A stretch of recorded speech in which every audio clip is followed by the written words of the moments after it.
പരിശുദ്ധ റംസാൻ മാസമെത്തിയാൽ ഈ സുഹൃത്തുക്കളെല്ലാം നാട്ടിൽ ഒന്നിച്ചു കൂടും.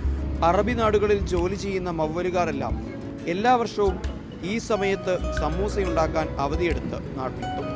നാട്ടിലെ സുഹൃത്തുക്കളെയും ജോലികളിൽ ഒപ്പം കിട്ടും. നല്ല ഡിമാൻഡ്, നല്ല ഇന്നലെ സാധനം തേഞ്ഞില്ല. ഇന്നലെ ആൾക്കാരെ കുറേ ആൾ മടങ്ങിപ്പോയി. തലേന്നേ തുടങ്ങും മവ്വലിൽ സമൂസ ഉണ്ടാക്കാനുള്ള ഒരുക്കങ്ങൾ. ആദ്യം സമൂസയ്ക്കുള്ള ഷീറ്റ് നിർമ്മിച്ചു വെക്കും. നേരം പുലർന്നാൽ കലവറയും ഉത്സാഹത്തിലാവും. കൂട്ട് ഷീറ്റിൽ നിറച്ച് നേരെ തിളയ്ക്കുന്ന എണ്ണയിലേക്ക്.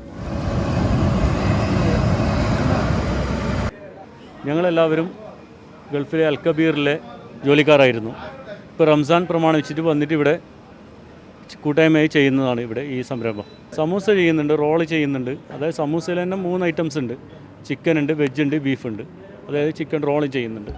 നാട്ടിൽ തന്നെ നിർമ്മിച്ചെടുക്കുന്ന മസാലക്കൂട്ടാണ് മവ്വൽ സമൂസയുടെ രുചിയുടെ രഹസ്യം. പുണ്യമാസത്തിൽ ഇവർക്കത് വരുമാനത്തിനൊപ്പം സൗഹൃദത്തിന്റെ ഒത്തുചേരൽ കൂടിയാണ്.